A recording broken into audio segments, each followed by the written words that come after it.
445장 태산을 넘어 험곡에 가도.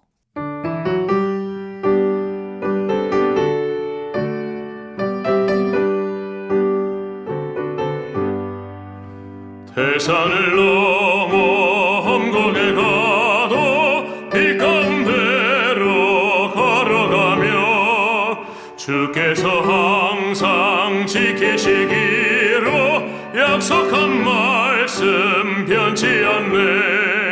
하늘의 영광 나의 맘속에 차고도 넘쳐 할렐루야를 힘차게 불러 영원히 주를 찬양하리. 캄캄한 밤에 다닐지라도 주께서 나의 길 되시고 나에게 밝은 빛이 되시니 길 잃어버릴 염려 없네. 하늘의 영광 나의 맘속에 차고도 넘쳐 할렐루야를 힘차게 불러 영원히 주를 찬양하리.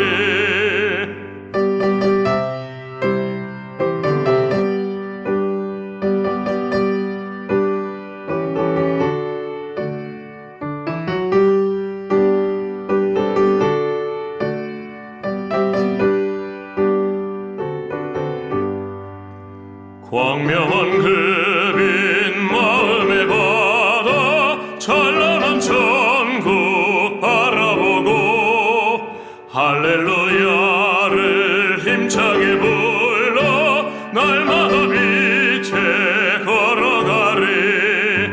하늘의 영광 나의 맘속에 차고도 넘쳐 할렐루야 힘차게 불러 영원히 주를 찬양하리.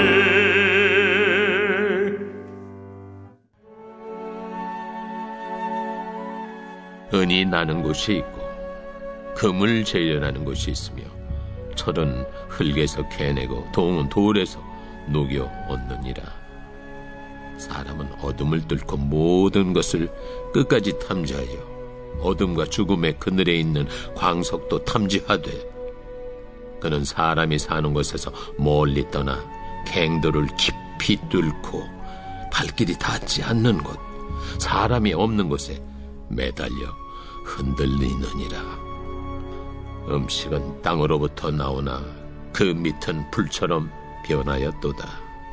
그 돌에는 청옥이 있고 사금도 있으며 그 길은 솔개도 알지 못하고 매의 눈도 보지 못하며 용맹스러운 짐승도 밟지 못하였고 사나운 사자도 그리로 지나가지 못하였느니라. 사람이 굳은 바위에 손을 내고 산을 뿌리까지 뒤엎으며 반석에 수로를 터서 각종 보물을 눈으로 발견하고 누수를 막아 스며나가지 않게 하고 감추어져 있던 것을 밝은 대로 끌어내느니라. 그러나 지혜는 어디서 얻으며 명철이 있는 곳은 어디인고? 그 길을 사람이 알지 못하나니 사람 사는 땅에서는 찾을 수 없구나.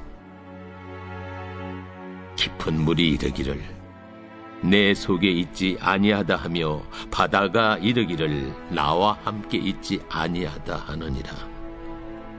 순금으로도 바꿀 수 없고 은을 달아도 그 값을 당하지 못하리니 오빌의 금이나 귀한 청옥수나 남보석으로도 그 값을 당하지 못하겠고 황금이나 수정이라도 비교할 수 없고 정금 장식품으로도 바꿀 수 없으며 진주와 벽옥으로도 비길 수 없나니 지혜의 값은 산호보다 귀하구나.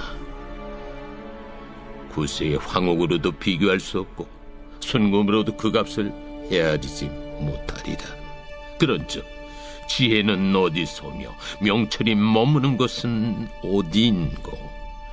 모든 생물의 눈에 숨겨졌고 공중의 새에게 가려졌으며 멸망과 사망도 이르기를 우리가 귀로 그 소문은 들었다 하느니라. 하나님이 그 길을 아시며 있는 곳을 아시나니 이는 그가 땅 끝까지 감찰하시며 온 천하를 살피시며 바람의 무게를 정하시며 물의 분량을 정하시며 비 내리는 법칙을 정하시고 비구름의 길과 우레의 법칙을 만드셨습니다. 그때 그가 보시고 선포하시며 굳게 세우시며 탐구하셨고 또 사람에게 말씀하셨도다. 보라, 주를 경외함이 지혜요 악을 떠남이 명철이니이다.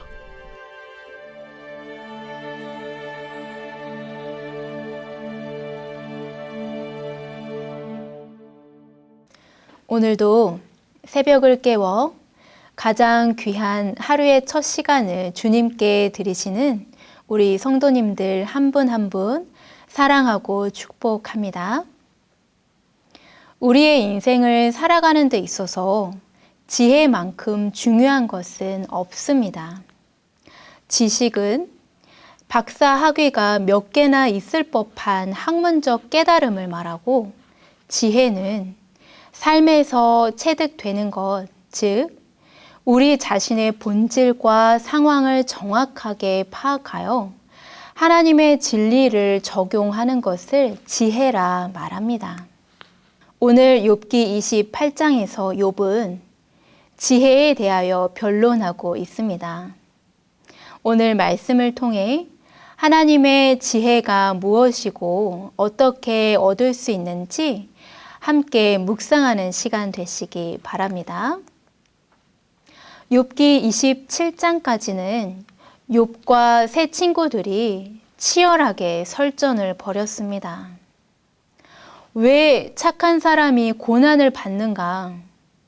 애매하고 부조리한 고난이 왜 생기는가? 하나님과 친구들에게 자기의 심정을 애끓는 마음으로 토로했습니다. 하지만 아무리 이야기를 해도 27장까지 말씀을 보면 이 질문들에 대한 뚜렷한 답을 얻을 수 없었습니다. 오늘 본문 28장은 계속되는 욥의 변론이지만 그 내용은 전장과는 조금 단절된 것 같은 인상을 보입니다. 차분한 어조로 진행되고 있으며 마치 잠깐 쉬어가는 듯한 분위기입니다. 이렇게 인생의 질문에 답을 낼 수 없는 걸 보니 인간은 도무지 삶의 지혜를 발견할 수 없다. 오직 하나님만이 그 길을 아시며 지혜의 길을 터득하기 위해선 하나님을 경외해야 한다. 이것이 바로 오늘 본문 말씀의 주제입니다. 1절에서 11절 말씀은 하나님의 지혜는 인간의 힘으로는 찾을 수 없다 말합니다. 말씀을 보면 채광과 채련의 기술 모두 총동원하여 지혜 찾기를 광물 찾기와 보석 찾기로 비유하고 있습니다. 광물은 사람들은 광물이 있는 장소를 발견하고 어떻게 채굴할지를 알아냅니다. 어둠을 뚫고 들어가 광물을 찾아냅니다. 심지어 날짐승과 들짐승조차 닿지 못했던 경로를 찾아 산 밑바닥까지 들어가서라도 감추어진 광물을 캐냅니다. 그러나 지혜는 도대체 어디에 있고 어떻게 찾는지 알 수 없다는 것입니다. 철저히 숨겨져 있기 때문입니다. 본문 12절에서 22절 말씀은 하나님의 지혜는 돈으로 살 수 없다 말합니다. 12절에서 14절 다 함께 보시겠습니다. 그러나 지혜는 어디서 얻으며 명철이 있는 곳은 어디인고 그 길을 사람이 알지 못하나니 사람 사는 땅에서는 찾을 수 없구나. 깊은 물이 이르기를 내 속에 있지 아니하다 하며 바다가 이르기를 나와 함께 있지 아니하다 하느니라. 광물은 묻혀 있는 곳을 정확하게 알아 어떠한 방법을 사용해서라도 보석을 채취하지만 지혜는 강도 모르고 바다도 모르고 어디에 있는지 도무지 알 수 없다 말합니다. 15절에서 19절 말씀 함께 보시겠습니다. 순금으로도 바꿀 수 없고 은을 달아도 그 값을 당하지 못하리니 오빌의 금이나 귀한 청옥수나 남보석으로도 그 값을 당하지 못하겠고 황금이나 수정이라도 비교할 수 없고 정금 장식품으로도 바꿀 수 없으며 진주와 벽옥으로도 비길 수 없나니 지혜의 값은 산호보다 귀하구나. 구스의 황옥으로도 비교할 수 없고 순금으로도 그 값을 헤아리지 못하리라. 은, 금, 남보석, 수정, 진주, 산호, 황옥 등 정말 값비싸고 진귀한 보석들이 열거되어 있습니다.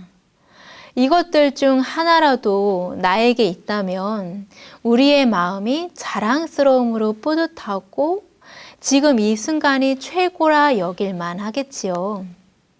하지만 19절 말씀에선 순금으로도 그 값을 측량하지 못하리니 최고의 금으로도 하나님의 지혜를 바꿀 수도 비교할 수도 살 수도 없다 말합니다. 그리고 20절부터는 지혜는 하늘의 새들도 찾을 수 없고 모든 생물의 눈에 숨겨져 있다. 새들이 높은 곳에서 바라본다 한들 지혜가 있는 곳을 찾을 수 없다. 멸망, 사망, 죽은 자들조차도 지혜를 알지 못한다라고 말합니다. 본문 23절에서 28절 말씀은 지혜는 이 세상 어떤 곳에서도 발견되지 않으며 어떤 존재도 그 길을 알 수 없다. 즉, 하나님의 지혜는 위로부터 온다라고 말합니다. 23절 이하 말씀에선 하나님이 그 길을 깨달으시며 있는 곳을 아시나니 지혜가 있는 장소와 지혜를 찾아가는 길, 방법 모두 사람 손에 달려있는 것이 아니라 하나님께 달려있다 말합니다. 왜냐하면 하나님은 무소부재하시며 또 만물의 창조자이시기 때문입니다. 하나님은 지혜의 창조자이십니다. 하나님의 지혜는 타락하여 죄로 오염된 인간은 알 수가 없습니다. 이 지혜는 구원에 이르게 하는 영적 능력 또한 지니고 있습니다. 그러므로 인간이 하나님의 지혜를 얻어 구원에 이르는 것은 하나님께서 주시는 은혜의 선물입니다. 지혜는 무엇인가? 욥은 결론을 맺고 있습니다. 28절 다 함께 보시겠습니다. 또 사람에게 말씀하셨도다. 보라, 주를 경외함이 지혜요, 악을 떠남이 명철이니라. 지혜는 위로는 하나님을 경외하고 아래로는 악에서부터 떠나는 것입니다. 위로 하나님을 경외함으로써 지혜를 얻은 자는 아래로도 악에서 떠나 성결하고 화평하며 관용과 양순, 긍휼과 선한 열매가 가득한 거짓이 없는 삶을 삽니다. 본문 1절에서 11절 말씀에서 보았듯이 당대 광물을 채굴하는 기술은 놀라울 정도의 기술력을 가지고 있었습니다. 그러나 인간에게 여호와를 경외함 없이는 하나님과의 만남도 없고 지혜도 없습니다. 오히려 인간의 것은 하나님의 지혜에 이르지 못하도록 회방만 할 뿐입니다. 욥의 친구들 또한 지혜를 소유하고 있는 척하며 현자처럼 충고와 꾸중만 욥에게 했을 뿐 하나님의 지혜에 의한 바른 인생의 해석을 할 수 없었습니다. 오늘 말씀을 우리 삶에 적용해 봅니다. 우리는 인생을 살면서 하나님이 왜 내 물음에 답하지 않으시는가 물을 때가 있습니다. 이 물음에 하나님은 이렇게 대답하십니다. 너의 시선과 인생의 방향, 내가 원하는 해답에서 내가 반드시 찾아야 하는 하나님에게로 돌려라. 지혜로운 자, 명철한 자로 살고 싶다면 지혜 자체를 위해 지혜를 구하지 말라. 행여 지혜를 찾아낸다 하더라도 모든 것을 다 아는 채 하는 거만한 자가 될 것이기 때문이다. 오늘 말씀을 우리 삶에 적용해 봅니다. 우리는 인생을 살면서 하나님이 왜 내 물음에 답하지 않으시는가 물을 때가 있습니다. 이 물음에 하나님은 이렇게 대답하십니다. 너의 시선과 인생의 방향, 내가 원하는 해답에서 내가 반드시 찾아야 하는 하나님에게로 돌려라. 지혜로운 자, 명철한 자로 살고 싶다면 지혜 자체를 위해 지혜를 구하지 말아라. 행여 지혜를 찾아낸다 하더라도 모든 것을 다 아는 채 하는 거만한 자가 될 것이기 때문이다. 그러니 지혜를 구하지 말라. 하나님을 구하라 라고 말씀하십니다. 우리는 지혜가 어디에 있는지 아시는 분 앞에 겸손히 엎드리고 악에서 떠나야 합니다. 철학적인 지혜가 아닌 하나님 자신을 구해야 합니다. 욥은 자신이 겪는 고난의 일들을 이해하지 못했습니다. 그러나 마음과 목소리로 하나님을 뜨겁게 갈망했습니다. 그리고 하나님을 경외하고 악에서 떠나는 중에 욥은 정확히 바른 길을 나아갑니다. 욥처럼 우리에게도 요구되는 것이 있습니다. 처음 시작했던 그대로 하나님을 경외하고 내 속에 있는 악을 회개하며 계속해서 하나님과 동행하는 제자의 삶을 시작하는 것입니다. 그렇다면 그 삶을 나는 누구와 함께 해야 합니까? 저 뒤 신약성경 골로새서 2장 2절, 3절 말씀에 나와 있습니다. 하나님의 비밀, 그리스도를 깨닫게 하려 함이니 그 안에는 지혜와 지식의 모든 보화가 감추어져 있느니라. 바로 예수 그리스도와 함께 해야 합니다. 예수 그리스도는 탁월하게 지혜로운 분이십니다. 욥보다 훨씬 더, 아니 최고로 여호와 하나님을 경외했고 악에서 떠나셨습니다. 이처럼 우리 예수 그리스도의 삶과 죽음, 부활에는 지혜가 가득 담겨 있습니다. 오늘도 내 인생의 모든 시작과 끝의 질문을 하나님 앞에 가지고 나아가 하나님 자신을 구하며 지혜 그 자체이신 예수 그리스도와 함께 사셔서 주님이 인도하시는 지혜의 바른 길로만 가시는 우리 성도님들 되시길 바랍니다.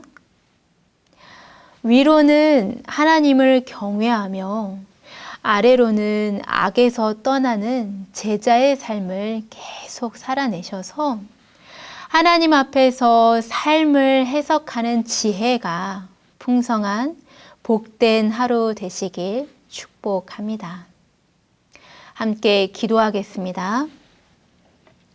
우리의 모든 것을 아시는 하나님, 오늘 이 새벽 욥기 28장 지혜의 손가를 함께 묵상하는 은혜 주시니 감사합니다. 인생의 굽이굽이 어려운 때를 만날 때마다 어떻게 살아야 할지 몰라 때론 당황하고 실수할 때도 있습니다. 오늘 우리에게도 내가 원하는 인생의 정답이 아닌 하나님 앞에 겸손히 엎드리길 원합니다. 지혜의 근원 되시는 주님과 동행함으로 위로는 하나님을 경외하고 아래로는 악에서 떠난 지혜가 우리 삶 속에 넘치어 나의 삶에도 그 어떤 것과도 바꿀 수 없는 하나님의 지혜의 보화가 가득한 하루 되게 하옵소서. 예수님의 이름으로 기도합니다. 아멘.